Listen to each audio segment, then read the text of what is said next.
What's up, you guys? What's up, you guys? I'm actually live streaming on my YouTube, so if you want to see what I'm drawing, go to my YouTube channel and check out my live stream.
Damn, they almost turned off my live stream because I had fucking Black Panther playing? Jeez.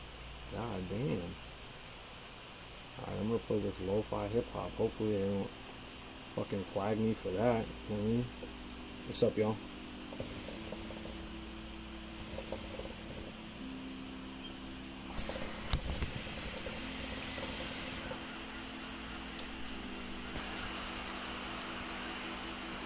I'm actually gonna turn this down so y'all don't hear the music over me.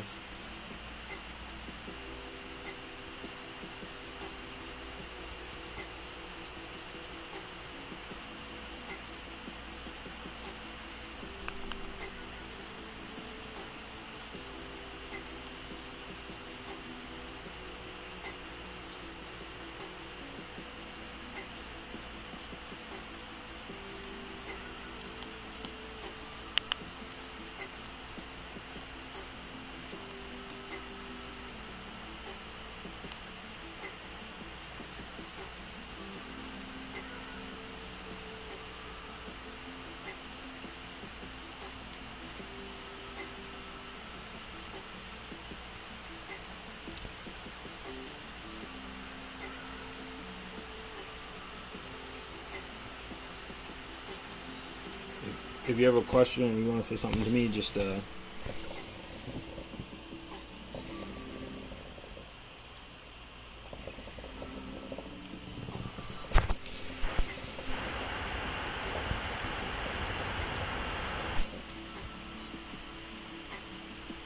Vishon, Deadpool, what's up, man? Happy birthday.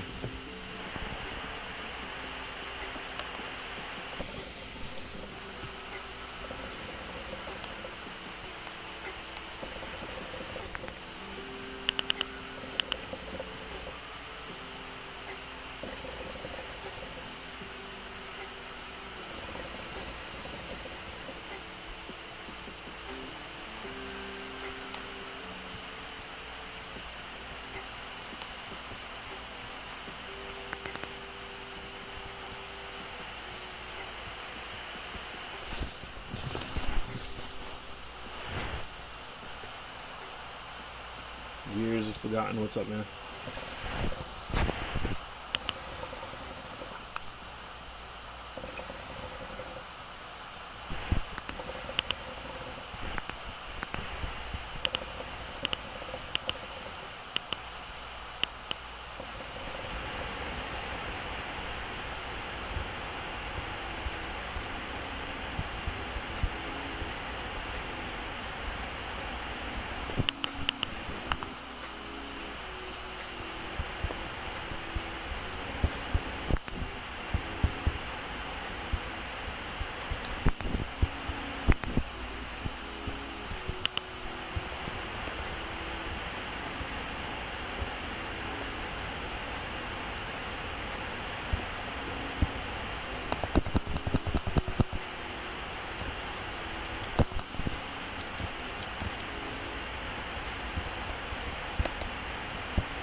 What's up, you guys?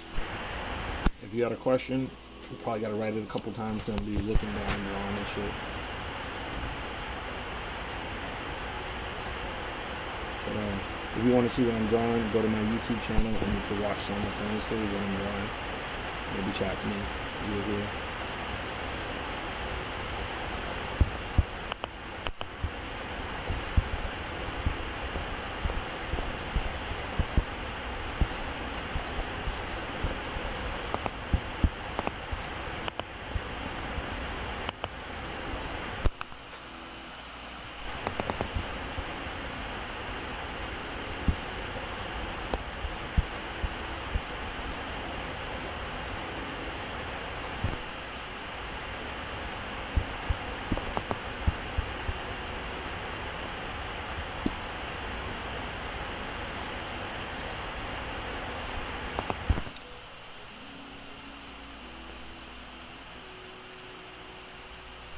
I feel like this is the first non-really shitty stance I've drawn in a long time.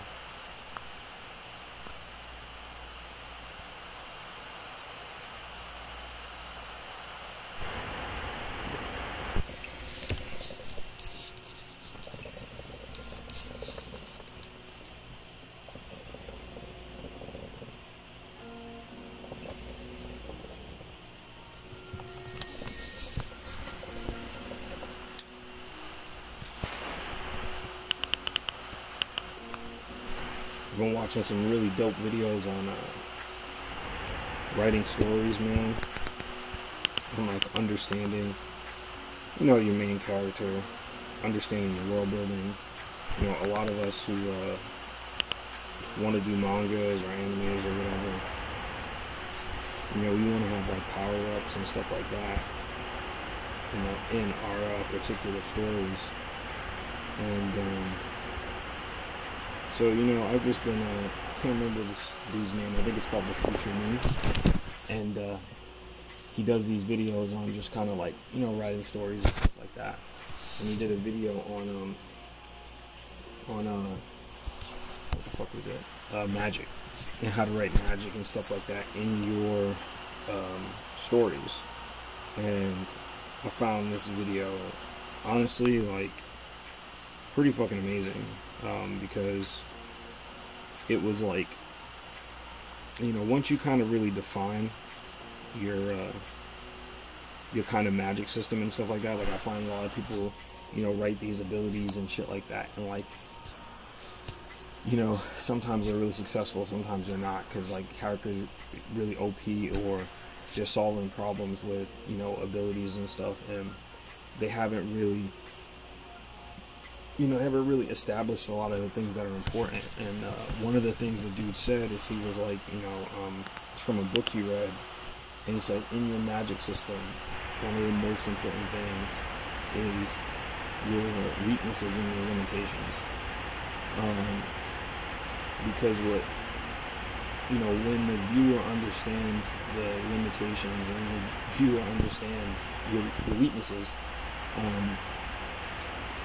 you know, it makes for a more compelling story. It makes for, you know, when your character, any characters in the show, are solving problems with your magic system, that there's a sense of belief to it, but there's a sense of you being ultimately tied to it as well. And,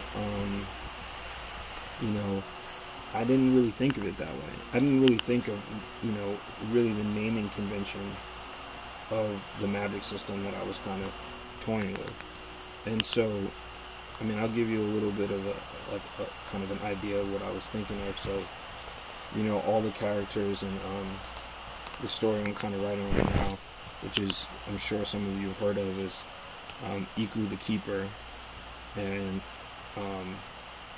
the system itself is, you know, based off of African religion, or West African religion. I think it's called like Yoruban lore. I always get this, I always have a brain fart when I have to talk about this, but it's from the Yoruban religion, right? Or Santeria as well, if you're someone who's from one of those kind of Latin American countries. And the power that they draw from are they draw from Ashe, which is just life energy. It's the same thing as Chi. It's just like the African version of it.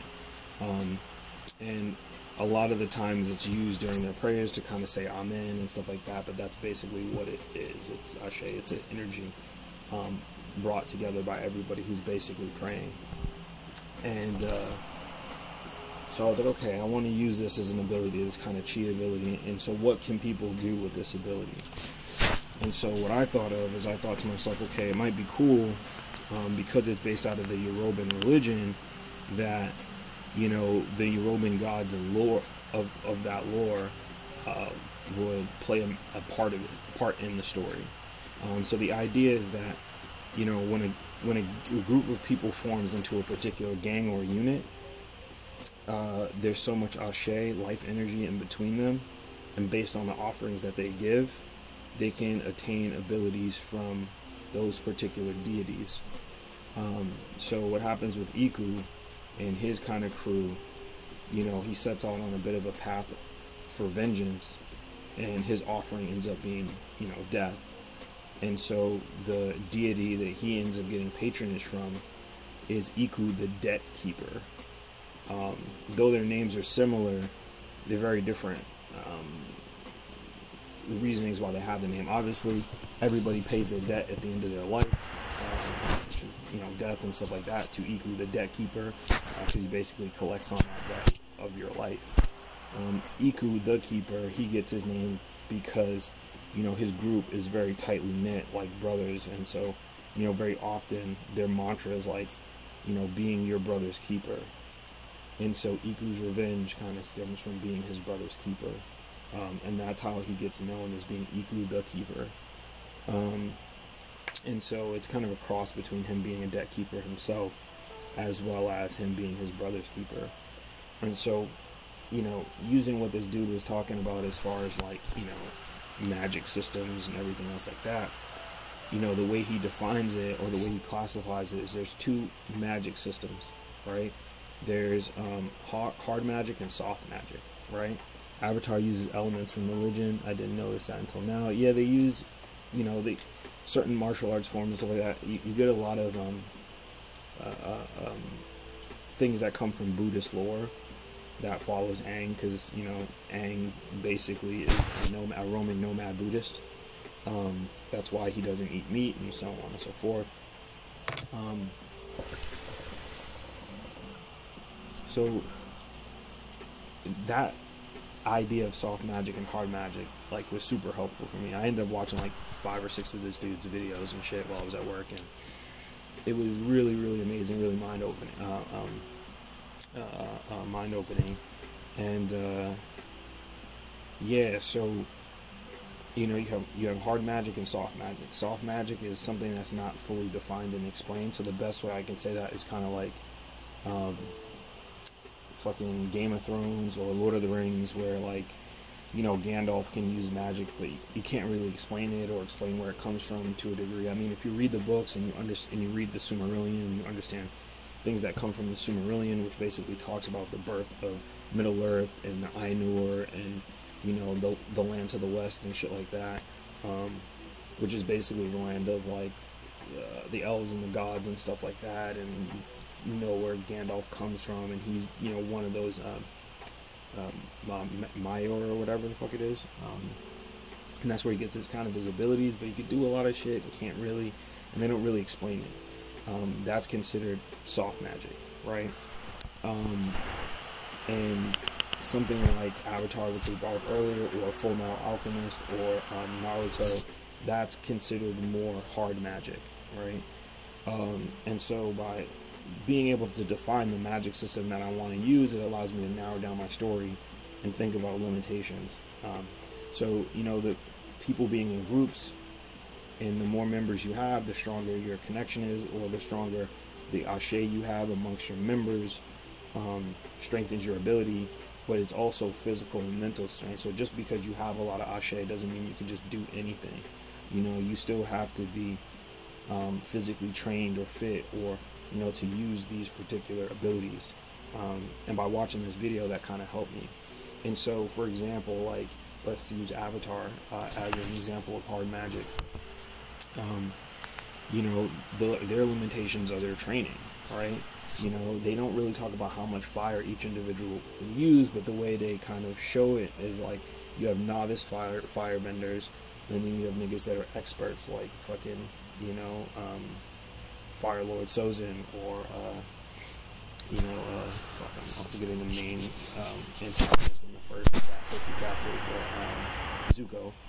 And, you know, they have to be physically fit. They have to train in order to conjure more of whatever that element is. And they have to train in it and learn it. Same thing with, metal bending or lightning bending and stuff like that.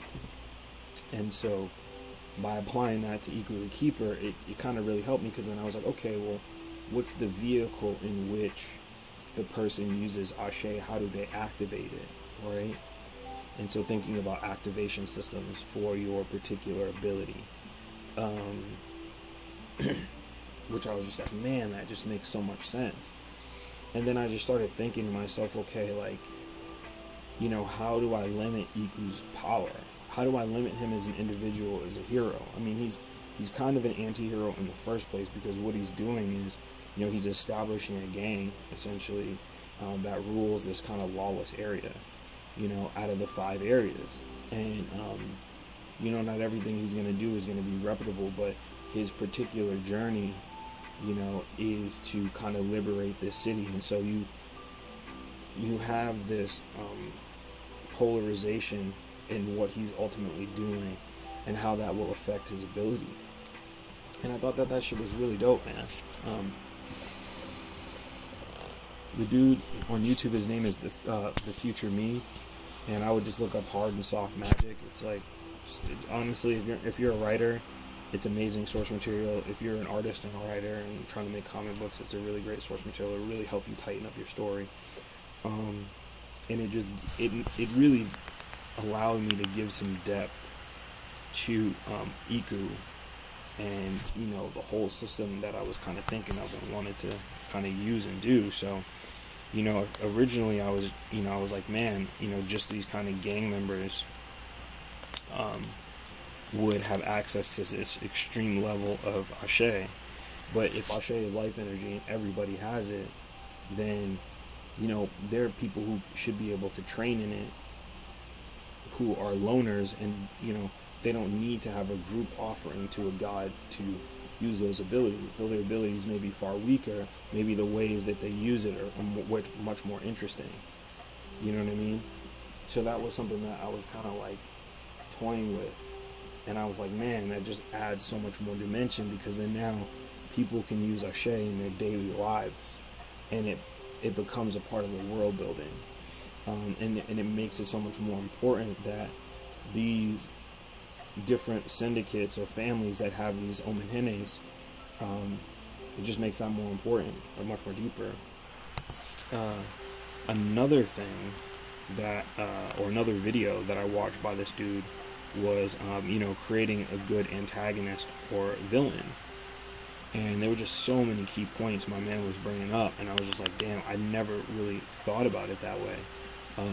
One of which was, you know, the villain and the hero, not all the time, but, you know, they have to have the same objective, essentially. And I was like, the same fucking objective. And so, you know, a good example of that is, you know, let's say we're using the Dark Knight, right? And you say the difference between Joker and Batman. And, like, well, you think Joker wants to destroy the city and stuff, but at the very end of the film, he says, you know, you think I would risk the soul of Gotham on a fist fight between you and I, you know? And then it comes to your understanding that he's not fighting to destroy Gotham, and Bruce is fighting to save it, or Batman's fighting to save it. You know, they're fighting for the soul of Gotham, to see who the real Gothamites are, right? You know, what are they gonna do when shit hits the fan? I mean, when Joker puts the pressure on the mob leaders, he showed that they were straight bitch, you know, when it came to the police and when it came to Batman. And we, you know, even for him, and even in the comics between him and Batman, it's to show the true nature of Batman. It's the fact that Batman is a fucking crazy person. The nigga dresses up in a bat suit, uses all this fucking money to, you know, fight and be a fucking vigilante. He's not much different than Joker. Joker's a nigga who steals his money, and he's using his money to do what he wants to do, same, you know, and break the law. Batman is breaking the law. The nigga's a vigilante. Just because the law rides with him, it doesn't mean that it wasn't there and set for people to not be vigilantes. So, you know, that hit me to my core, man. That was like I was just like, wow, like, that's real, you know. And then it started to make me think, like, okay, you know, who is Ekoo really against? What is his purpose, right? Because, you know, originally when I had the story, I just had this kid who was basically thrust into this world, you know, to get revenge for his friend. And, you know, the story kind of unfolds from there. I didn't quite have an understanding of just like, okay, I want, you know, like who the real villain was, right? And I don't have like, you know, like most stories, they have a main villain. Joker said he would stop if Batman stopped. Yeah, probably. Yeah. You know what I mean? So I think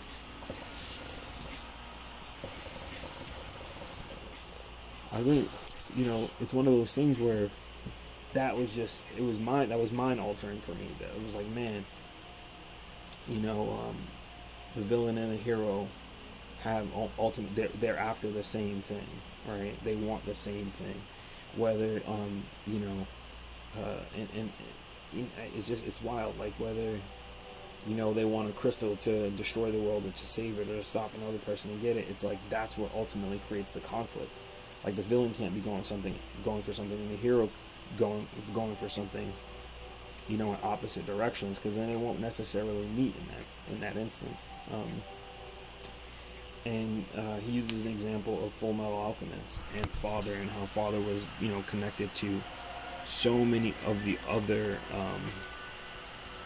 protagonists, you know, in Full Metal Alchemist. There were so many storylines that, you know, ultimately needed to be addressed in Full Metal Alchemist.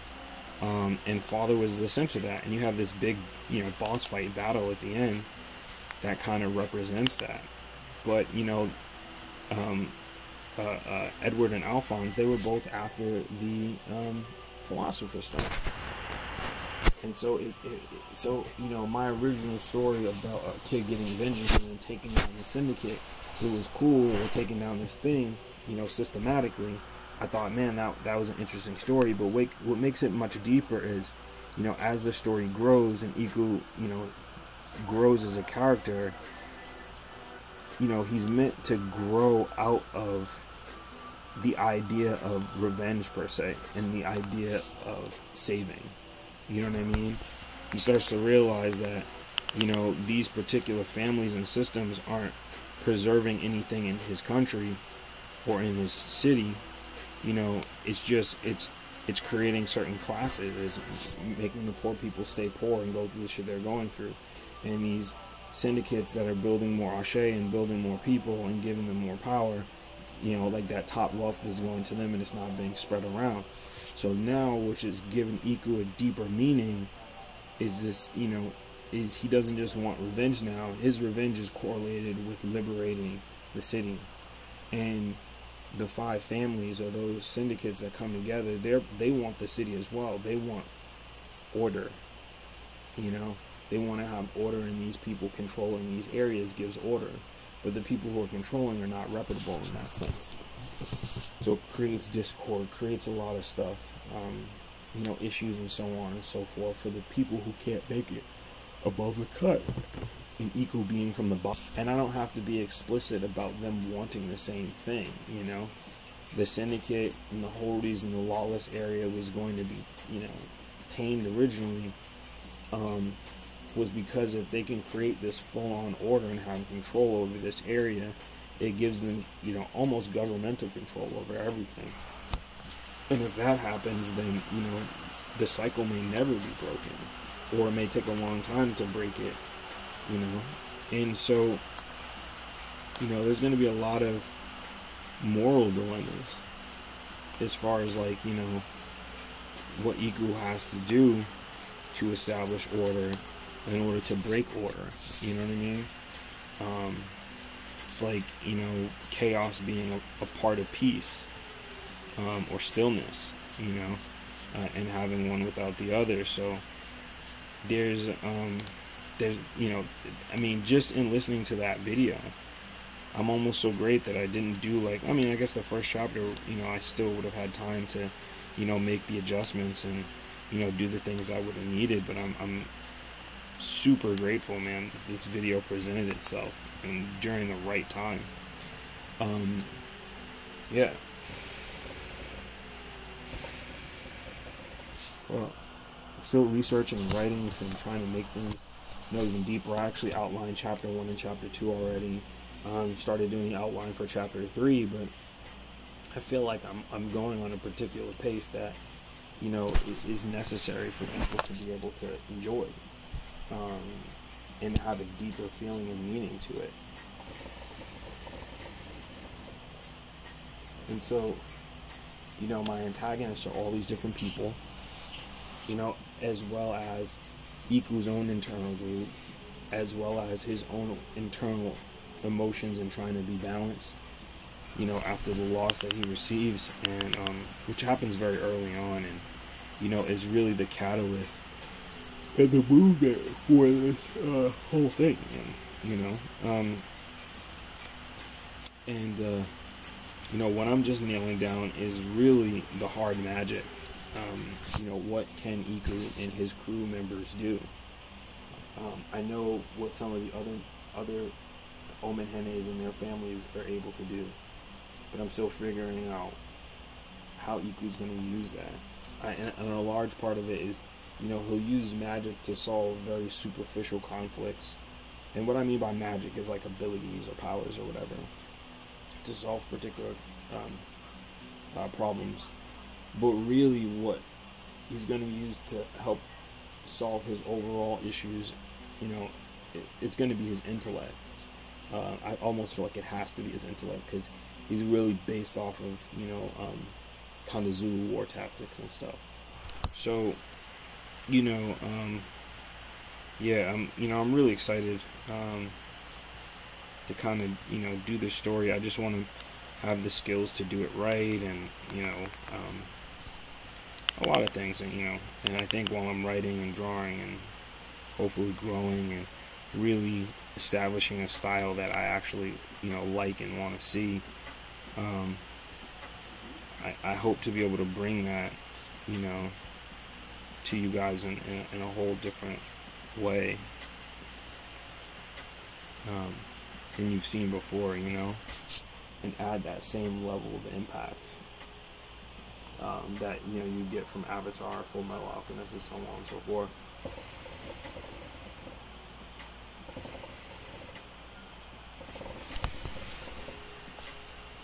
I also have to get into a mode of writing chapters that, you know, don't particularly have a lot of action in it, but that's world building and that's character building, you know, because if we're calling it a manga, it's definitely a shonen or action manga. But, you know, some of my full-on inspirations, like Hunter x Hunter or Yu Yu Hakusho, they do a lot of building, and it makes you intimately connected to the world and the people. And so, like, that's what I'm trying to do. I'm trying to make something that's connected intimately, that you guys connect intimately with the characters in that world. And I know it's gonna, you know, take some real effort, you know, to ultimately do. Yeah.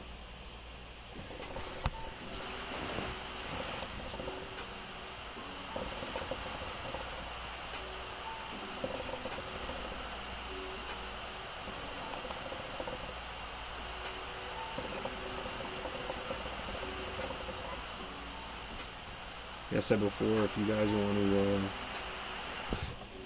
to see what I'm drawing, go to my YouTube channel and you can check me out live streaming there. Yeah, so I would do that so you can see what I'm actually drawing. I'm gonna chill for a little bit and draw, and yeah, and we'll just see what kind of happens. I'm actually seeing what's on the chat right now. Love your drawing, hands down, one of the best. Keep doing what you're doing. Thanks, Ryan Navarez.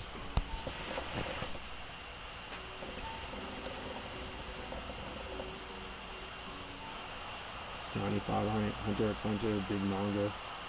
So now you're building a storyline or just making the story connect? I'm building a storyline. Well, I kind of have a storyline. I kind of have where I want it to actually go. I think, you know, where I'm at right now is I'm just like physically just putting it down.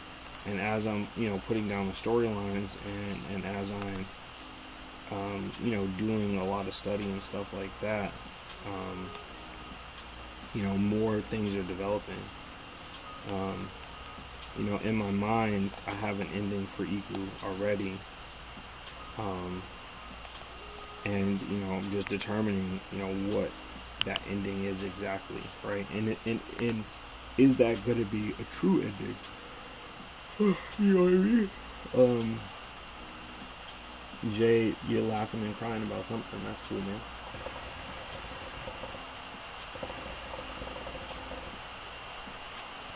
Mike Tisdale asked me, what company do I work for? I work for an ad tech agency called IDG, and I'm an art director there. This is basically like an art director or creative director. I have a couple people that work for me that are designers and developers, and I also, you know, work with third-party people as well. So, you know, third-party vendors that I will get to design something or whatever. Yeah. So, you know, like maybe I need, you know, Microsoft needs a landing page or HP needs a landing page. Or, you know, they want like a magazine or something like that done. You know, I basically contact those people. I give them a content brief and stuff like that. Like, okay, this is what the client wants. This is what they're asking for after, you know, being on a client call with them, you know, and making sure the client needs are met. And then I also do like visual quality assurance, right? So visually, I need to make sure that, you know, everything that they ultimately make aligns with the client's branding, and the quality of the design is good, you know what I mean? That we're not just like paying them and they're, you know, doing shit work. So that's kind of part of my job. I also, you know, am a designer and developer. So I design and develop a plethora of things at work, actually. And yeah, that's, you know, it's basically what I do. I don't do any illustration at my job, so all my illustration work and practice comes after my job. Yeah. So it's very different from what I do, from what I actually do. But yeah, I mean, it's still in the creative field, which is good. I still get to stretch my creative muscles from time to time. You know what I mean? So I am appreciative of that. Not a lot of people get to work, you know, in a creative realm. So really happy about that. Hey Johnny 500, thanks. Thanks, man. I appreciate that.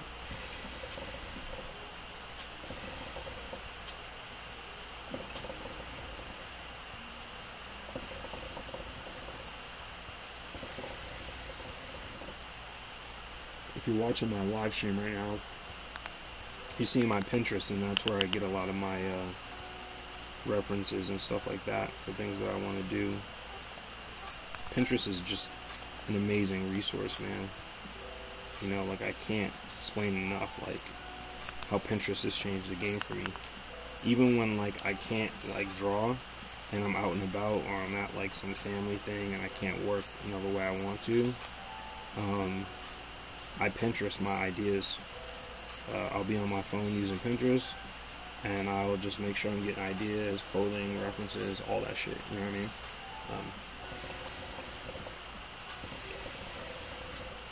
What I found is that real professional artists, they reference, man.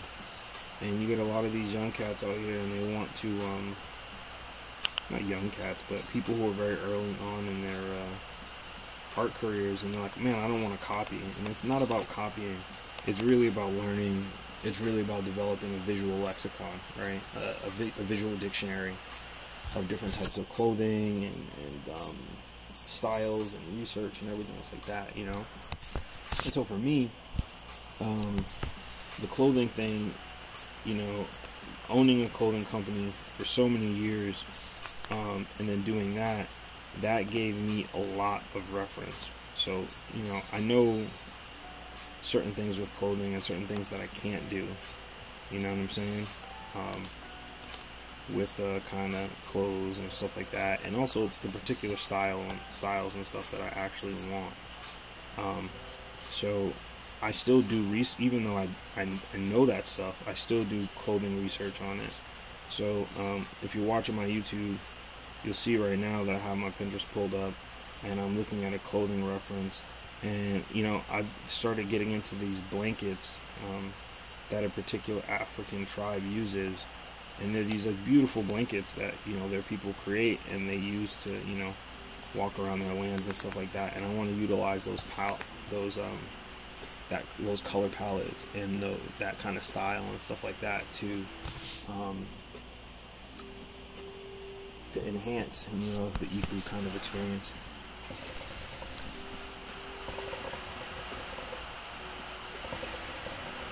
Who are my favorite YouTube artists?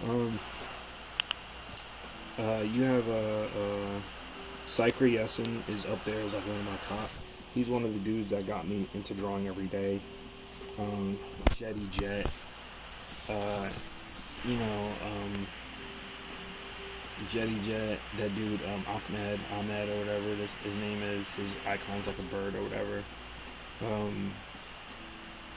Yeah, I don't watch a lot of YouTube artists like that per se. I know them, you know, deeply. Yoshida, who's a mangaka, and he hasn't put up an actual drawing video in like 2 years, but I'm still watching his old drawing videos and stuff. That's a great reference. I do have a lot of artists that I do kind of follow on there, but off the top of my head, to be honest, I can't reference Micah Tisdale. But yeah, and Mikhail Dingle, aka Metallica. Metallica West Nova. His stories, he's a great YouTuber. I follow Odunze, aka White Manga, aka I think Over 9,000 is like his rap name or some shit. I haven't listened to his music, but his art is really dope. You know, yeah.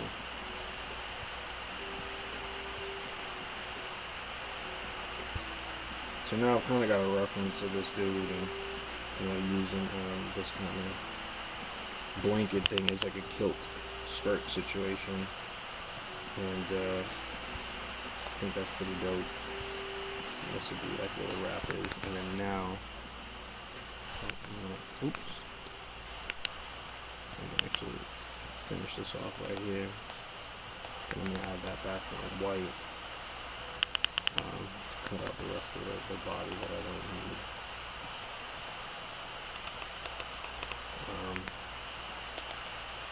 So yeah, if you're watching my YouTube, I generally will do a full kind of skeletal drawing and stuff like that. I don't draw like the characters and the clothing at the same time. I actually do them on different layers, just in case I want to make any changes, updates, or anything like that. You know, and then when I'm ready, what I'll do is I'll flatten my artwork.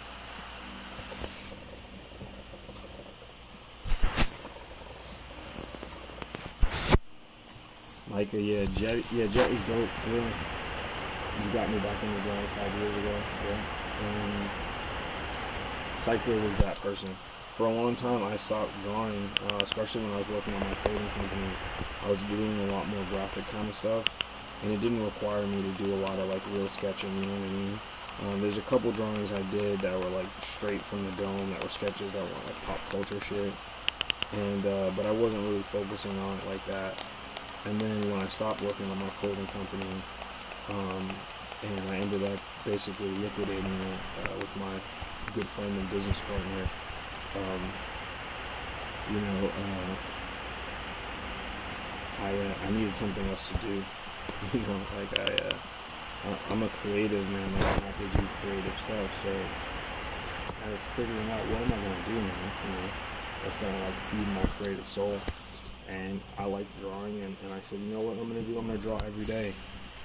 You know, he said draw every day for at least 5 minutes a day, and I was like, I'll do you better. I'll draw every day for at least an hour a day. And I set particular goals and people that I wanted to catch, you know, essentially, and it gave me a lot of drive to, you know, kind of go hard and to kind of go hard and to, you know, draw on a regular basis and try to catch these people. And, you know, that's what kind of got me back into it, like more full time. And then from there, you know, it was just like, you know, just kind of grew. People wanted more, and I wanted to kind of give people more, but I also wanted to just it helped me motivate to, not that I needed the extra help motivating, but it just it gave me even more firepower to get back in it. Apex, I want to say Junior, what's up, man?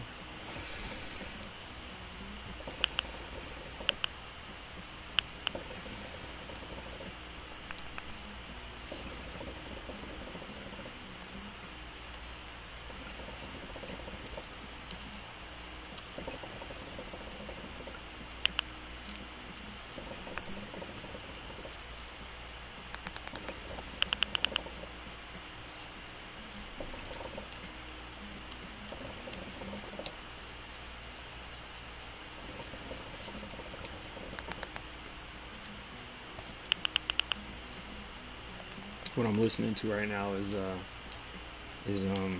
lo-fi hip-hop station on Spotify.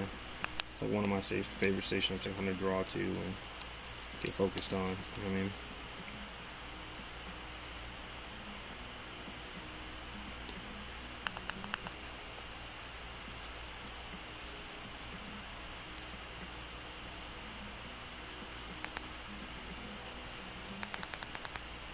Alright, so I like this basis. I'll probably end up finishing this drawing. Hopefully.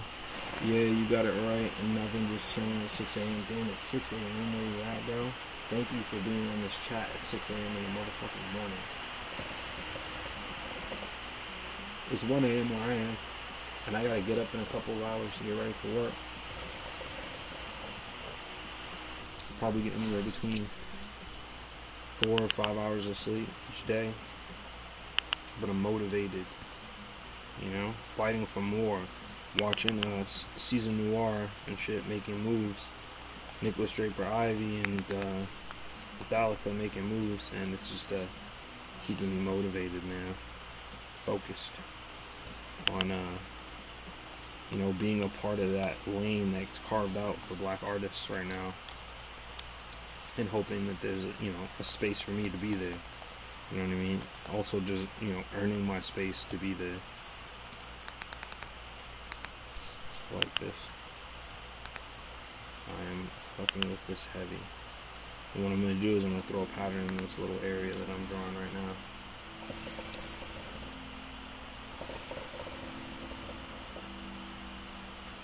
Is Buffalo where you from, or are you just saying Buffalo bitch?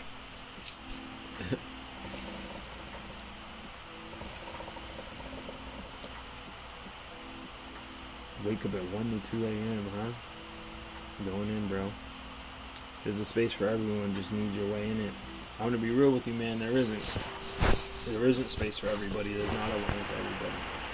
You know what I'm saying? You know, I mean, looking at it now, think about how many, you know, predominantly black or, you know, shows that have a black artist or creator in it, and there's not many. You know what I mean? Was it, who did it? Pixels? I think Pixel Studios. They did like a thing where Zanrico, big bro, what's up, man? you know, he did like a thing where he was like, yo, how many black, you know, shows that were started by black showrunners and producers and shit, and I think he got like 12 or 13 or something like that, and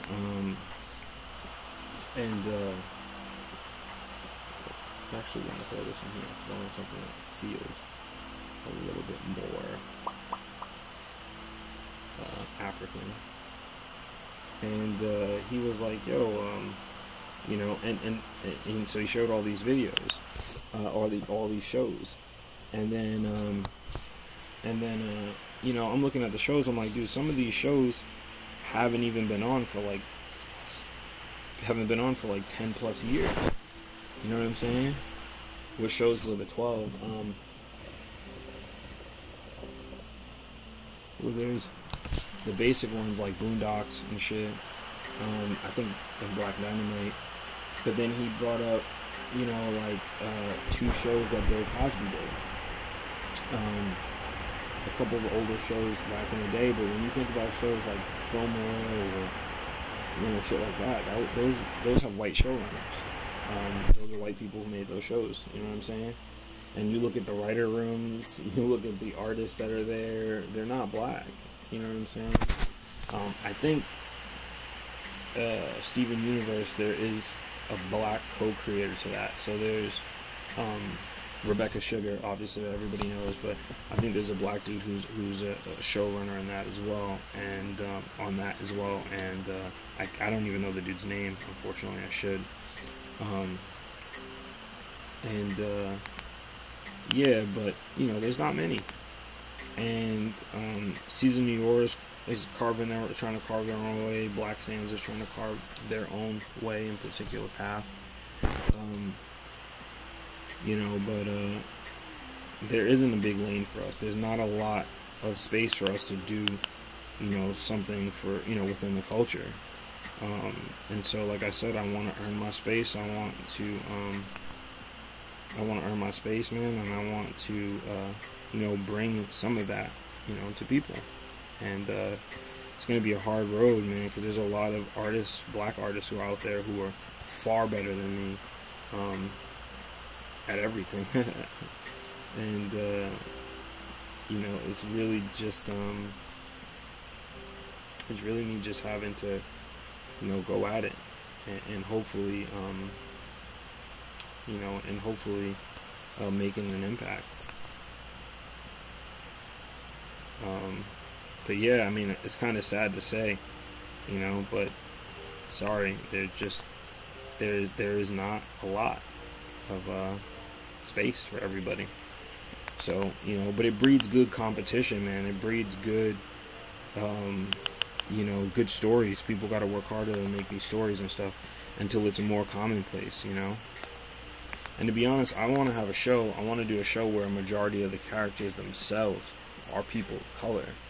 So, you know, men, women, children, older people, you know, and part of that. And I don't think there's a problem with that. You know, I'm consistently pushed to watch shows where a predominant amount of the characters are, you know, not people of color, and it's fine. You know, we still love those shows and we still gravitate toward them and stuff. What is We Are the God saying? Do you think if us as black people organize together with our talents, we can make these shows on like streaming services like YouTube? And I believe we could eventually blow up. Yes. I mean, I think that's possible. I'm actually about to stop my stream on YouTube. For everybody who joined me on YouTube, I really appreciate you guys. Oh shit, a couple questions and a couple things just came in on YouTube, so let me catch up with what people were saying.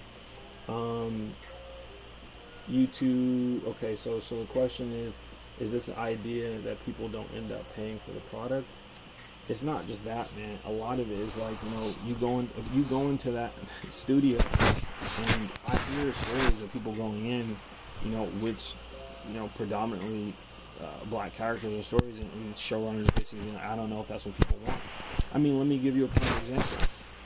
You know, Young Justice was a dope show. I fucking loved it. When they were like, yo, if Young Justice gets enough views, they'll revive it on Netflix, I had that motherfucker on repeat.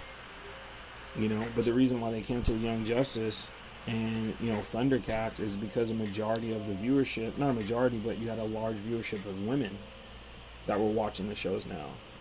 And what ended up happening is, you know, they're like, well, we want to make money off of more toy sales. So women don't buy toys, which is not true, or figurines. And so they canceled the shows because they need more little kids and parents buying shit for those kids. And you know, then they ended up canceling the shows, and I thought that was bullshit. So part of it is these executives, and, you know, as someone who is a manager in my job, we do have to make inferences, but we do market research and stuff like that, and sometimes it's just an inference. Some of these people who are in power, or, you know, or at the top, they're not racist, but they're just like, you know, there's just this samenism, you know what I'm saying, where they're just like, they're so used to the same shit, and they want to have the same shit, and they think that that's what everybody kind of wants, so then they kind of position it that way. And so you get these things where, you know, people would particularly pay for it, but, you know, like Black Panther, but they're just not given a shot.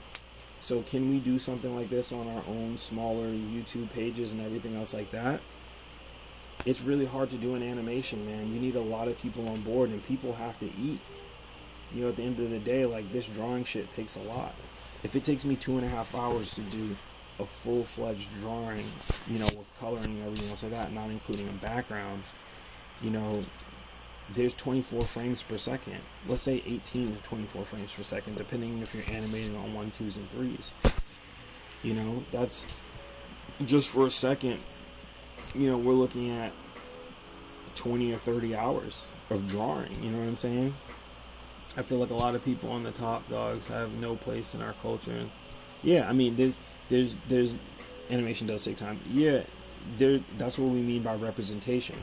When you get a lot of these cats who are coming from Cal Arts and shit like that, you know, I didn't go to school for animation, so I don't have school-based connections that are going to get me into Cartoon Network, that are going to get me into Nickelodeon and these other places. So, you know, what you end up having is you don't have the diversity that's there. You have people who may have some diverse ideas to a degree, but then when you have to write for a character, I mean, for example, I'll use Rick and Morty and Dan Harmon in them. For their first 2 seasons, they didn't have any female writers. So then, you know, you look at the first 2 seasons and you look at the 2 women in the show, which is the sister and the mom, and they're not getting that much shine like that. And the writing is like, you know, how are they going to write for a teenage girl? How are they going to write for, yo, what's up, John? How are they going to write for a teenage girl? You know what I'm saying? How are they going to write for a middle-aged woman? You got to bring women in there to write about the female experience. And then you look at their writer's room and you wonder why there's no prominent black people on the show. I mean, obviously because they're talking about aliens and shit and, you know, interdimensional beings, and Rick may potentially be a 9th-dimensional being and everything else like that. And so I know it's much deeper than, you know, color that's on Western culture or whatever else, but, like, it reflects that room. If there was a nigga in there in that room, there was a black person in there in that room. I actually liked Neo Yokio, and I liked it for multiple reasons, and maybe I'll do a video on it. But yeah, I knew 2 of the voices that were in it was Desus and Mero, and I just thought that was kind of brilliant, because those guys and the way they played their parts in that show was brilliant to them and stuff. But, you know, I'll talk about that on a different level. And so, you know, that's what we're talking about, representation. Jon Stewart was like, yo, when he had the Tonight or Late Show, whatever the fuck it's called, Daily Show, he was just like, yeah, like, oh, our room's diverse. And then he turned around and looked and was like, I have no women and no black people in here. It's all white guys. And until that person is told that, they're not going to turn around and look, because they think because the ideas are diverse, that the entire show, you know, has a certain level of diversity, and it doesn't. So now we have that kind of problem in it. So when you're talking about culture, they have no place in our culture. You're right, but they also don't have us there to show that representation and to bring up those questions. You know what I'm saying? Like, to bring those things up. Rick and Morty goes to a high school. his teacher's black. Majority of the students that have interactions with or whatever else are white people, except for the black dude who's the football player. Yo, if you start thinking about all bunch of these other characters tertiary say one or two words, you're like, whatever, you don't think about it. But as a black person watching it, I see that the two black people on the show are depicted a certain way, and they're the only two black people on the show that have said, X amount of lines. But that, that's their show. And what I'm saying is, if there were more black people and executives that pitch certain shows and giving us particular shows, like Craig of the Creek, I haven't watched it yet, but the scenes and little snippets I've seen of it, I've been like, man, I like this. I fuck with this, fairly heavily. And having two black, the kid has both of his parents work, and, he lives in this, kind of this diverse kind of area, and he has diversity amongst his friends, and I'm like, that's a great show, man, to be able to see that. Interesting, because a particular industry is expensive and difficult to bootstrap. It's very. And so, it's hard for us to make our own in that sense. I mean, Spike Lee said it. He said it's harder to be an executive of one of these studios, dog. You know what I'm saying? Like, Craig of the Creek is a good show, man, and I must watch. I definitely need to watch it. I just spend so much more time fucking drawing, and that ends up being a big part of it. Yeah, so, it's going to take certain prominent black people to come out and to, put their money behind it and see what happens. And it also takes us supporting, like, I have no connection to Noir Caesar, but everything that they fucking drop, you can see me giving them some type of a post or some type of recognition with my, little bit of 30,000 followers or whatever. But I have no connection to them, but I'm going to go so fucking hard for that brand. You know what I'm saying? Like, they don't even fucking understand, and regardless of, and I think somebody reached out to me and was like, yo, if, whenever you have a story or you're interested, just hit me up at Season War. And I straight up told the dude, like, yo, I am not at a level to sit on the pantheon of creators that you have. Like, I would eat, my skills and everything else would easily be exposed, and so, out of respect for them, is, I wouldn't reach out to them until I was respectively ready to show respect to the quality of everything that they've done, and that they're doing, and I'm going to be a massive and huge supporter of that, 110%. But yeah, there are ways that we can support each other, you know what I'm saying, by doing more than just liking, but commenting and sharing and spreading the word, and all those things help. And I also put my money where my mouth is. I have Metallica Lux Nova's first volume for Metallica Lux Nova. Caesar Noir, no, it's called Caesar, or Noir Caesar, like the Roman Caesar.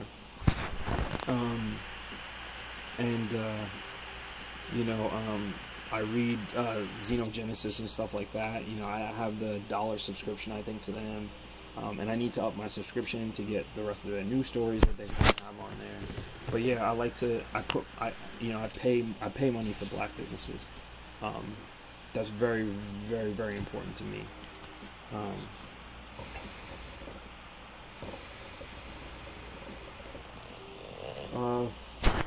So let me see what they're saying on UK. Oh, my live chat on my phone's about to close in about 5 seconds. Thank you for everybody that's on. I'm actually gonna start another live stream, so just hit it up again.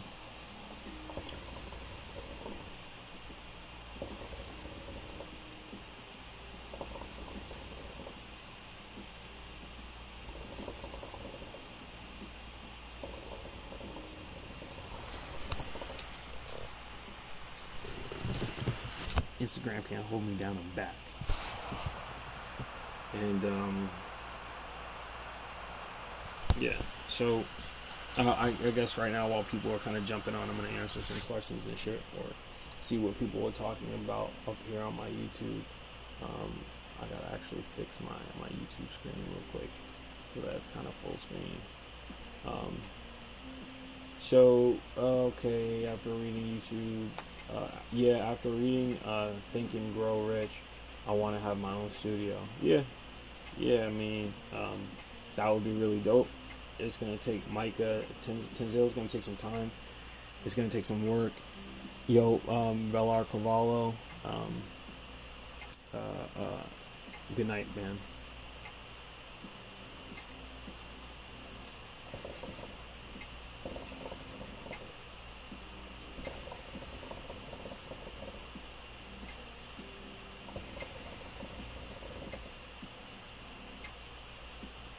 So, you know, like, what was I saying? Yeah, so, yeah, it's gonna take some work, man, to do your own studio, but, you know, if you start it, I'll support it, you know what I'm saying? That's what it's about, man. If we want to see the things that we want to see on TV, at least now for people of color, or people who are part of the LGBTQ community, you know, you gotta make it, man. You know, you gotta really kind of go and you gotta put the work out there. You know, like that's really what we have to do. That's really what we have to try and do. Yeah, so you're gonna do your studio, man. I appreciate that. Apex Junior, you were just on my live stream on Insta. Yo, right now I'm on YouTube as well. I got a drawing that's up there if you want to see what I've kind of been working on.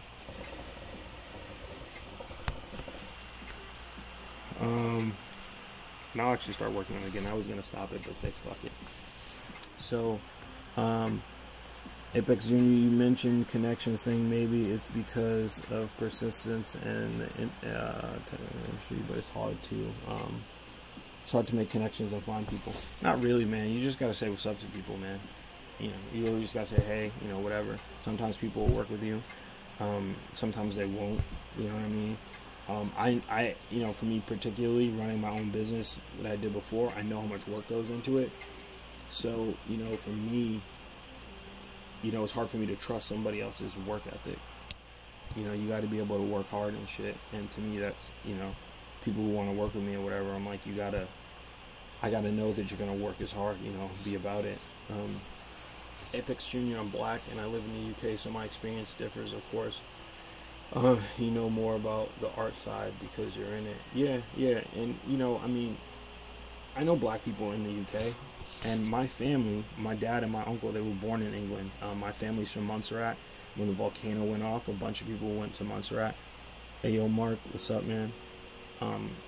And you know, yeah, the black experience is different, but you know, there was a whole civil movement there as well. You know, you guys fighting for your own rights. You're still going through your own levels of racism and oppression that's out there. I know that there's a lot of classism in the UK, but there's still a lot of racist thoughts and shit out there in the UK. I mean, look at Brexit.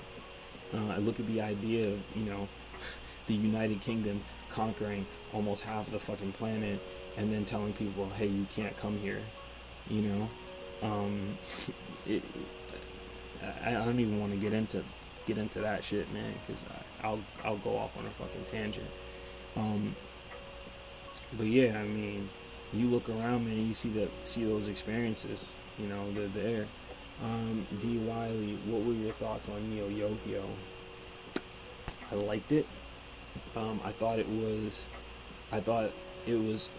partially a parody of current anime and even past anime. I mean, you know, the dude's butler was a robot, like a Gundam-esque kind of robot that was piloted and shit, which I thought was mad interesting. What else? You had the pilot robot. You had like a lot of references to Sailor Moon. You had a lot of, you know, references to kind of old anime. It's like I got it. I don't know, man. I mean, some people really hated it, but I really felt like I just got it. Like I got the parody. I got the understanding to this rich kid and, you know, him making pop culture references to fashion because I was in clothing. I was in fashion. I understood that realm. You know what I'm saying? I was going to events, you know, with Bodega and these really, you know, high-end brands. Like I knew Greg Selko on a personal fucking level. He was the owner of Carmeloot. And every time I saw him on a consistent basis, he was like, when are we going to get your clothing company on Carmeloot? You know what I'm saying? So I was in there, man, for a lot of that stuff. So I got it. I like the fact that Desus and Mero were voices in it. I thought that was really fucking cool. Yeah, I mean, I liked it. I would have liked to have seen the second season, but, you know, it got a lot of hate. But Neo Yokio was also created by Ezra, who was this dude who's a part of the fucking band, and he was a white guy or a Jewish dude. So, you know, like, that's the shit I'm talking about. Like, as many black creators as there are out there, you know what I'm saying? Like, fucking Saint Chase, Anthony Piper, just so many, man, that are just out there, and it's like they're just literally hitting my brain, and I can't just, like, you know, just keep fucking spitting them out, and I'm just like, you know, you could be, and these creators have dumb followings. You could reach out to these creators and be like, yo, do you have a show idea in mind? You know, but here's the thing that a lot of people don't necessarily get. What do I think of My Hero Academia? I love it. I think it's taken the place of Naruto and the Big Three. There are some issues I have with the execution of the powers and stuff like that, but the emotion and everything else that's brought into it, emotionally, I'm on the edge of my seat when I watch My Hero Academia. Here's the thing about diversity. Real fucking talk, right? Diversity takes work. That's it. Diversity takes work. Diversity, if you want diversity, thank you, Drew, I appreciate that. How do I think anime will affect American pop culture in the next decade? Anime has already affected American pop culture. The kids who are watching anime on Toonami have already grown up, and that's why we're getting a lot of these anime shows and shit like that. Saint Chase said, do your own thing. These studios ain't got no money. Yeah, they don't. I mean, they do and they don't. You know, diversity takes effort. Diversity takes energy. You know what I'm saying? On the other part into that, I mean, I'll give you a story about myself as an art director and as a manager in my own right. You know, I have to hire people that work for me, and I have to make an active, or even when I'm designing something, I actively look to put women in the images. I actively look to put people of color in these images that are applicable. And then when people come to work for me, I have to actively look for women. It takes work. I have to, if I hire a woman, right, and I'm so used to, you know, if I hire a man or something like that, anybody that I hire, I take out to lunch. You know, we take out to lunch, we go to a nice place, we eat a lot of food and shit like that, have a couple beers and drinks and stuff while we're eating. And, you know, we just kind of get to know each other. You're going to be working with IDG for a while. But then, you know, when I hire a woman, right, or a girl that I'm working with, you know, is that appropriate? Is it appropriate for me to hire a girl and say, hey, we're going to go out and have lunch? Or, hey, everybody's going to go out after work, we're going to have a couple drinks and some food or some shit like that. Is that appropriate? And I have to look at that and say, okay, in order to include this person, it's going to take some time. It's going to take work. So instead of just inviting her out personally, I invite the group out. Because I don't want that person to lose out on that experience. And maybe I have to look at the practice itself, you know, of taking employees out to go eat and stuff like that. But yeah, diversity, it takes work. You have to put in the work for it. And if that work costs money, then studios don't really give a fuck like that. You know what I'm saying? So, you know, that is part of what that issue is, you know, and everything else. Have I ever been to an anime convention, either as a visitor or a seller? No, but I'm trying to go to Anime NYC. And if you guys want me at Anime NYC, you should fucking spam them. Spam Anime NYC's Instagram, at me in it, and be like, yo, this kid's dope. I want to see him there. I want to see him at a convention. I submitted my application a couple of months ago. Fucking go at them and be like, I want my boy at Anime NYC. I mean, the only way people really add motherfuckers is if people are about it and they're adding them to it. So, you know, that would be a great help, and I appreciate anybody who does that. Thank you. Yeah, I want to go to a convention. I want to go to New York Comic Con as an artist in the art alley. I did go 1 year, just as a regular civilian and shit. And it was fun. It's one of my favorite experiences. I went to PAX, and I fucking loved PAX because I like gaming and stuff, and it was like, I almost felt like I was home, you know what I'm saying? You're around a bunch of nerds and nerd culture, and it's fun, and, you know, I like to nerd out, so, yeah, that was cool. Mike Tinzel asked, am I a fan of white manga? I'm a fan of white manga's work ethic. I'm a fan of Apple Black. I honestly think if he wanted to, he could bring Apple Black to Studio Shisho or whatever, and they would add that nigga to Shonen Jump. I mean, his writing is very Jump-esque. You could tell he has studied Bleach and Shonen Jump mangas so fucking thoroughly, and he does it well. I don't know him as a person, so I can't judge him as a person. Am I a fan of his work? He's a talented artist, and I could only hope to be as good of an artist as White at some point in my life, because the dude's hella talented. So, and the man in 1 year ended up getting like 150,000 subscribers on YouTube just by going in and basically like being like, I'm gonna make videos 2 to 3 times a week, and I'm gonna talk on my videos and everything like that. I need to get my shit together because people keep asking me about tutorial videos. It's just like I don't know where to begin. As far as like making these videos, rigging them, and doing the whole drawing aspect of it. Even now I'm talking to you guys when I really should be fucking drawing. So people who are watching this YouTube channel can see me actually create some motherfucking artwork. You know what I mean?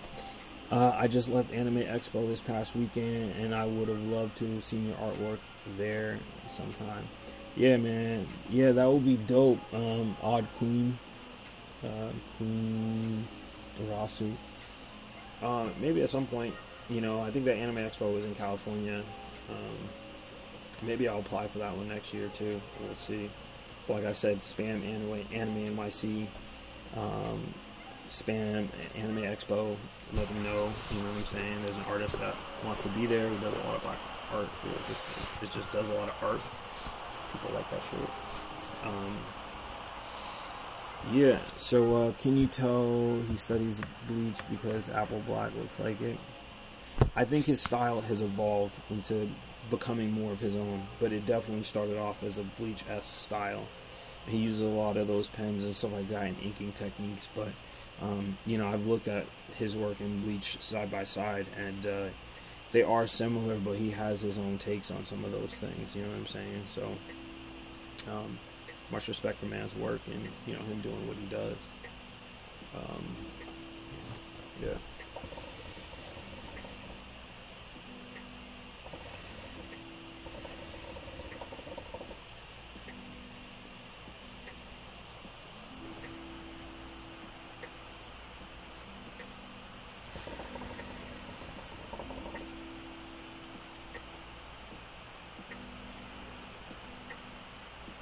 I heard someone say looking up people holds you back because you godify them and subconsciously don't want to pass them. Nah, that's not me. Yeah, that's not me.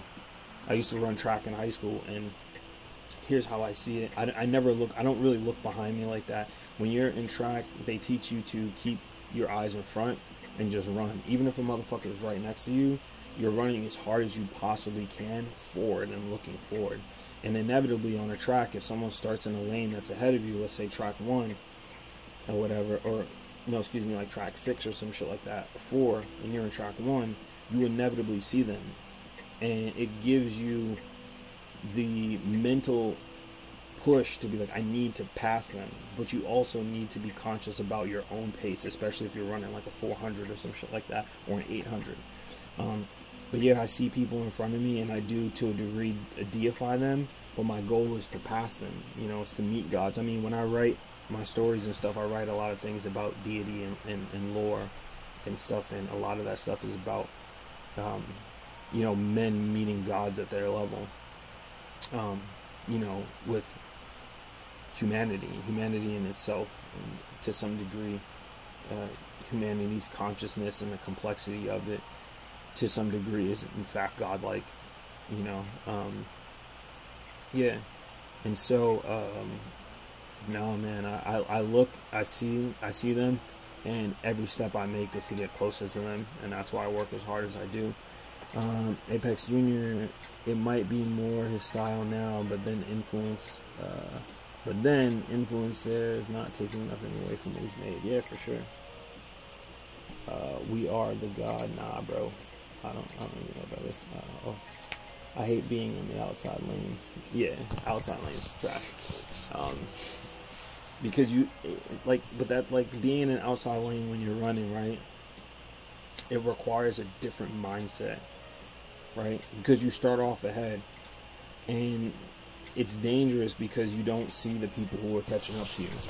So the mindset you need to be, same thing when you're a front runner in life, if you're doing really well, is you can't look back and see what other people are doing, right? Because eventually you'll hear them steps behind you catching up to you. But you need to look forward, and now the challenge is not beating them. The challenge is beating yourself, understanding your pace, pushing yourself to a particular degree. And the main challenge is you in that outside lane. You know, I've run in that outside lane before my pace numbers were up and stuff like that. And so, like, once you're running pretty good, like I states and regionals in every event I did. But once you get up there and you're running like a fucking 43 seconds, you basically get to pick your lane. You know what I'm saying? Because a faster thing. So I obviously pick those inside lanes, help keep my speed up. But originally running on those outside lanes, it's like my only competitor is ultimately myself, and you know, making those movements, you know, to myself. So it is difficult running those outside lanes, and that's trash. But your mindset is right. You can use it to your advantage to push yourself to beat your personal best every time. You know, I take pictures of my work and I put it on Instagram. That originally started out as a way for me to study my own work, to look at all the mistakes that I make on a daily basis, all the mistakes that I repeat, is to constantly make my eyes grow faster than my skills. And so, you know, what that ultimately turned into was, you know, was people ended up following me, and that was great to get those followers and stuff. But I still do that. I still find myself posting my work, and when I get off of here, the newest piece that I posted, you know, I'm going to ultimately take a look at that and break it down. You know, the right eye is bigger than the left eye. You know, what are techniques that I can use to get more balance in my art? What are techniques that I can use to get more balance in my coloring? What are other things that I can use to really push that to the next level? Ultimately, I know my focus needs to be on anatomy and the basics of drawing, because, you know, I've come to a realization a couple weeks ago that I can't actually draw. You know what I'm saying? Like, I'm not, you know, when you look at an echelon or a line of people that can fucking draw, or the people that I see that can actually draw, those people can draw. And at this stage in the game, I'm trying to draw. You know what I'm saying? And so I need to really focus on the fundamentals and the basics and truly learn how to draw so that I can come into my own as an artist.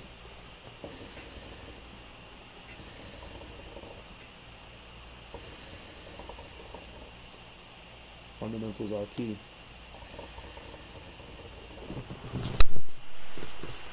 Fundamentals are key, man.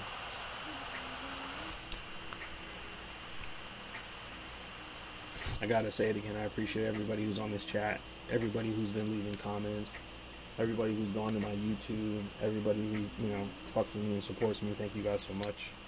I appreciate you guys. You help my work grow all the time. And if you feel comfortable and you're cool, you know, repost my work and tag me. I don't care if you got 5 followers or 500,000 followers or 5 million followers. Give me a shout out, man. Give me a post. Help me grow. If you want to see more of my work, it's kind of the way to do it, you know. Yeah.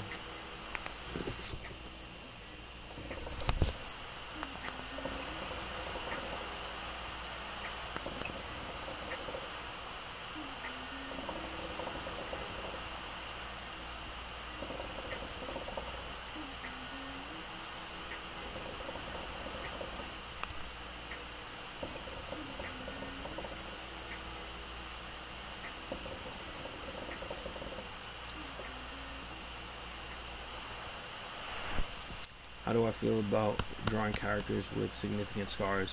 I like it. Belly incisions, scars, amputations with and without prosthetics. I mean, I draw characters like that all the time. I draw women characters who have scars and stuff like that all the time. There's a character in Ekoo the Keeper, and you know, she's considered a lieutenant of one of the Omen Hines, and she has a C-section scar, and that plays into part of her story, and you know, where that ultimately brings her with her Omen Hine, you know what I mean, and you know, not being able to have any loyalties outside of the family, or you know, their syndicate, and I think that's important. Scars, and you know, basically, you know, and oh right, it's 6:40 a.m. where Apex is. Gotta go build websites. Time to go build websites. All right, man. Thanks for joining the chat and leaving a bunch of comments and stuff. How I started writing for Ekoo, because I will support. Yeah, I said earlier in my earlier live stream that I outlined chapter 1 and 2 already, and outlining chapter 3, and I'm just using a lot of references from me from the future as far as his writing content to make that stuff even stronger and better. Before I bring it to you guys, I'm also practicing to make sure, you know, I can bring you guys not just a cool written story, but a cool drawn story as well. Part of that is going to be me having to study more manga again, because I do so much drawing. I don't get an opportunity to do a lot of, you know, indulging in it. And in order to be a creator, you have to consume, man. Producer, you got to consume. So I've not been consuming as of late, and I definitely need to do that. I need to consume.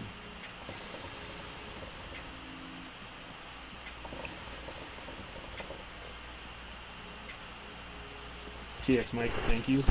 You might want to follow Nicholas Draper Ivory, Mikhail Dingle, aka Metallica, Saint Chase, Anthony Piper. Those guys are amazing artists as well, amazing anime artists and stuff like that. I would say my art, if theirs is at a 9, 8, 9, 10, I'm probably at a 4. Just is what it is, but I'm working to be a fucking 8 to a 10, you know, within the next year. I know it's a fucking force, but I like to set really high limits and goals that I fail at, because failing is just as important, in my opinion, as succeeding. That's where you get your wisdom from, that's where you get your growth from, that's where you build your character. So when you give everything you have and you still fucking fail, sometimes it takes that. Weird God, I was following Metallica when he was doing cell shading. Before he started doing all this painting shit, I was following when he was cell shading. And I loved his cell shading then too. But that was because his art itself was fucking solid. Yeah. I was just looking up your profile and I liked a lot of your work. Thank you. I appreciate that. What's the name on that? T-Billy3350. I'm working to be Kaioken times 10. Yeah, for sure. See my fraternity brother Michael Shalala just hopped on. Sigro, Cobras. The day we die. Kurbani, written on the inside of my arm. It's a Hindi translation for sacrifice. You want something, you got to sacrifice for it. You want to take care of the people you care about, you got to sacrifice for them. You want to look out for your brothers, you got to make sacrifices. That's what we do. Robin Pilati, that's also my brother up there. I fuck with him heavy. AKA Black Man. Yeah, so, you know, it's damn, Barry's on too. Jesus, dude, I got mad brothers on right now, dog. How do you go about writing a story? I mean, you know, if you want, you could read a story that I do have up. I don't promote it a lot because I use it for practice. It's called Duelist.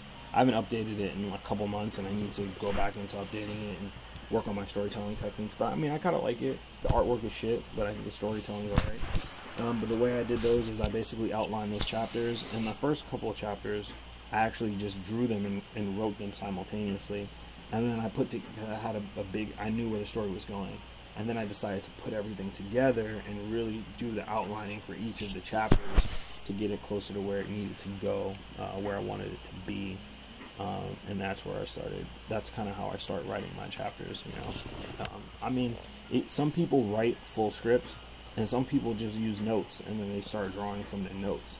It's really about what works the best for you. But I would say no matter what the fuck you do, you just need to start whatever it is that you're doing. It doesn't matter, just start it. If you want to be a writer, write something. If you want to be a mangaka some shit. You know, draw some shit and start being that thing. Like I said earlier, start failing at it, growing, failing, growing, and go from there. Where can I find that? You can find it on Tapastic or Tapas.io. That's where my little comic thing is. So if you want to see what I'm drawing, go to my YouTube, and you can follow my live YouTube and see what I'm actually drawing and putting together. I'm actually gonna. It's funny, as I like these arms, but I'm gonna end up erasing them anyway. Oh, shit. I always do these characters that are crouched over, and then I end up erasing them because that's like when I'm autonomously drawing. I draw these characters that are kind of crouched, leaning forward and shit.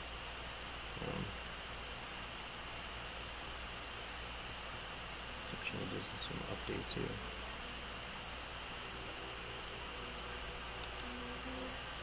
Let's start balancing out that weight for this character. Let's do something else with this arm. Get it out of the way. Get a stronger silhouette. I did not expect to be streaming for this long. But you guys asking questions, and you guys are asking questions, and you're keeping me drawing and shit on here a lot longer than I expected to be.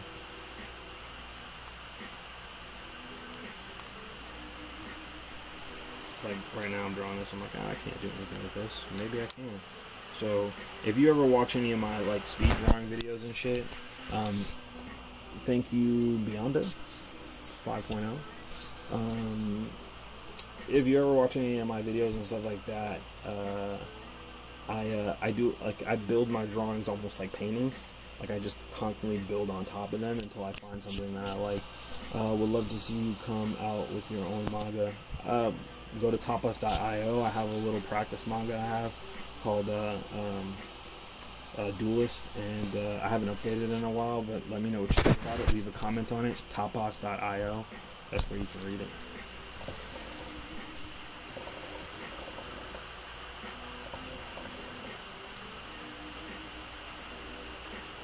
You want to study an artist for emotions? Just go to a manga, man. Read early Naruto. Read early Bleach. You know, look up Saint Chase. Look up Anthony Piper. Look up Metallica. Look up Nicholas Draper Ivy. These are people that I follow and look at their artwork all the time. I have a bunch of artists that I follow and stuff that are really dope, and the emotions that they have. I mean, you should be able to have a full spectrum. Right now, I draw a lot of these dark characters because, you know, I have a dark past essentially, but I also feel like, you know, these dark characters can be written in such a way where, you know, they start off with these kind of dark pasts, but they can kind of grow, and though the darkness is in them, you know, they utilize that for good.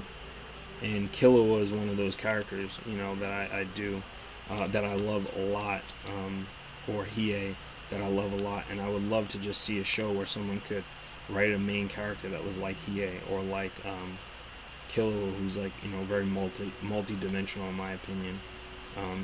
But I mean, that's how Hunter x Hunter was written. Gong is meant to be the most boring character, and everybody else around him is meant to be a lot far more interesting. You know, what's weird got Louis saying? What do I think is the role of an artist in the social atmosphere, like pushing trends, styles, and movements? Alright. Etc. I've learned a lot from Naruto. Okay, so what's an artist's purpose in the social sphere? I mean, next to scientists, as I would put it. You know, I mean, and in some cases you see art imitate science, you know, and vice versa. I think, you know, we don't become societies. We don't become a society until we have artists and shit. A civilization until we have artists. So I don't want to go too far back, or into too much psychology, but we cannot create art, and we can't do things like particular sciences unless a civilization is set up in a certain way. So unless you have food, shelter, and security, you can't make art. And making art is very important to propelling that society. I mean, also, we live in an infinite, consciousness, which is reality. So really, it's escapism. We don't understand infinity. We don't understand our purpose here. And so art gives everybody purpose. It gives everybody a way to escape and to be a part of something that's much larger and deeper. And so as far as the role of an artist in society or social realms, I would put that, right under a fucking scientist. Because I feel like, art imitates life, and it gives us another perspective on life and things of that nature. So yeah, I mean, that's how I feel about art and how, they fit into society, roles in terms of society. Weird Gods, man, you got some good questions, man. DM me later and I'll follow you. I don't like purely good heroes. You gotta be tainted for me. I mean, I don't like purely good heroes, and I also don't like purely evil villains, man. Every villain that I have written, the purpose is much deeper. You know what I'm saying? So, even for Anansi in Duelist, that I've written for him, is he just wants to revive his people. That was the purpose of the Council of Nicaea in the comic that I'm writing, and that's it. A very Zod-esque mentality, if you will. His people were lost. They were a great civilization, and they put constructs together to make sure that their civilization would survive. That's all he's asking for. You know what I'm saying? And then I got these other 3 protagonists that are like, okay, but these other people have their own lives. Or 5 protagonists secretly. Or 6 protagonists secretly. There's 2 other protagonists that you have not met yet. But yeah, they're vying for the same thing, which is, their society, their community, and stuff like that for them to survive. So, the concept, it's much deeper. So, when I'm writing characters and I'm writing my heroes and my villains, it's a very gray area on both sides. And so, you have Anansi, who wants to save his people and revive his people, and then you have Calico and Lino and stuff, and they want to preserve humanity as it is as of right now. And I mean, you can pick a side, and you can pick a side and say who's right or who's wrong. I like to write stories that are kind of like that. And I dare say neither is right or wrong. But I think that's what makes compelling stories and compelling villains and stuff of that nature. I got a couple questions that have popped up here already.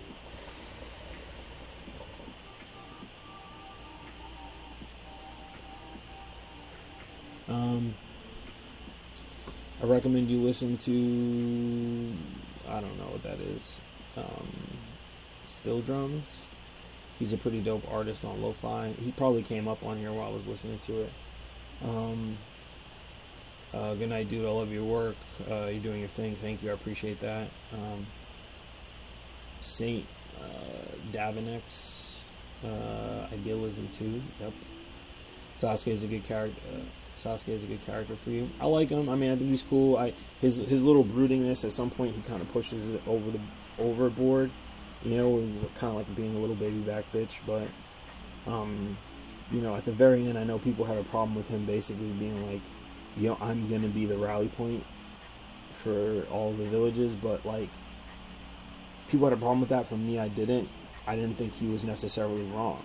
And the reason why I say that is like right now there's such a schism in the world that you see more people coming together over the election of Donald Trump, and it seems divisive. But more and more people, as he starts creating saying more divisive things or creating more divisive policies, that people are coming together over that. And sometimes we need a common evil to come together. That's why, was it Reagan or one of these presidents was like, yo, we need an outside influence, like a fucking alien attack to bring the world together. And that was what Sasuke was trying to do. He was like, the ninja world is going to descend into war because that's the nature of it. That's the nature of these warring villages. And so the only way to keep peace is to have a common enemy. And he saw that through, you know, the Akatsuki. It was like, I need to be the common enemy that that keeps people together. And I basically have the Rinnegan, and basically have the abilities of a fucking god. I can do it. And then on the other end, you have his best friend that's just like, I want to be selfish because you're my fucking best friend, the only person who really acknowledged me before all of the shit was popping. And so I'm gonna be selfish about that and be like, nah, we'll find another way. I'll make sure to keep motherfuckers together because I'll be powerful enough that if someone steps out of line, or I'll make enough connections that if someone steps out of line, that they'll be like, yo, remember when Naruto did this thing or did whatever. So that's the thing where there's this divisiveness, there's this not knowing, you know, like who's really the villain or not, or being able to decide. And that to me is a lot more fun than just having a guy who's like, I fucking hate everything, I'm gonna destroy everyone and everything. And they never give you a why. He's just like, I was just born with malintent. And there are people on the spectrums. There are people who just want to see the world burn. Those are not my people, you know, or people that I want to kind of write. We are the God. Yeah, my older brother always says, real life, few things are good and evil. Most things depend on perspective. True that. People need a boogeyman to some degree.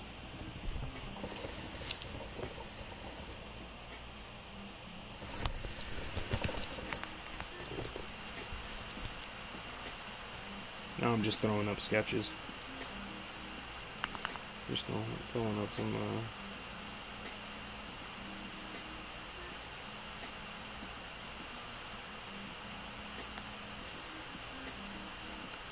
Oh yeah, so I'm actually drawing on YouTube Live as well if you want to see what I'm actually drawing, or what I've been drawing, or whatever, for a little bit. Putting some stuff on YouTube, and right now I'm just kind of fooling around, just drawing a bunch of stuff.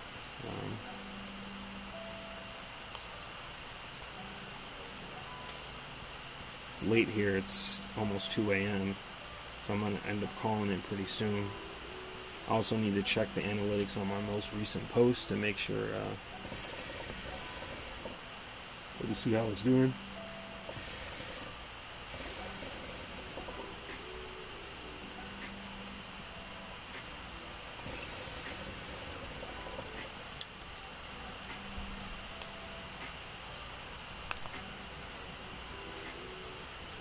Oh, like I said before, everybody who's on the chat, I really appreciate you guys watching the live stream. I really appreciate you guys helping me and just supporting a lot of the stuff I do. All these waves, all this joining in, man.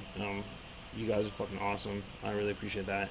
Earlier, someone asked me if I've ever been to a con or anything like that, and I'm trying to go to Anime NYC this year. I submitted my application, but if you guys want to see me there, you should hit up Anime NYC and be like, yo, I want to see this artist. Like, I want to see this guy. You know what I'm saying? And, you know, the more people, the more they listen. So, yeah. Getting a nice little breeze in my studio loft right now. This feels good. I'm in a good mode. I wish I had more time to do more art, do more live streams.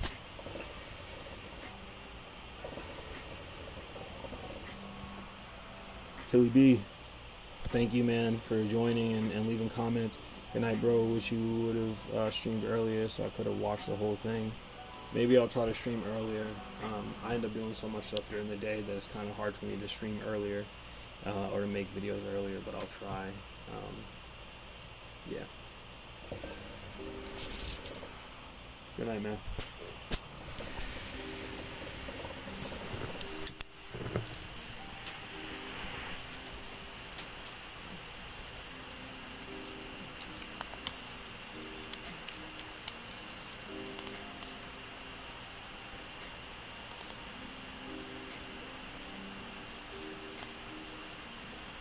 This actual perspective drawing that I'm doing right now, I might actually keep.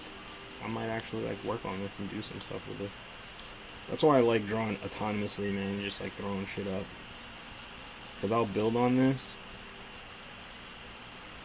And maybe instead of having the hand drop down so low or whatever, or maybe maybe he's trying to grab, see, I'm saying maybe he's trying to grab something. Or maybe he's starting an ability or some shit like that.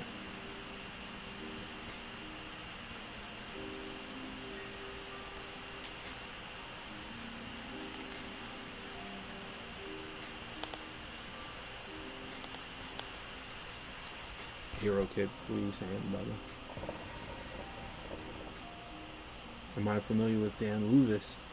He's one of the people who took his own IP and is getting it turned into a film series.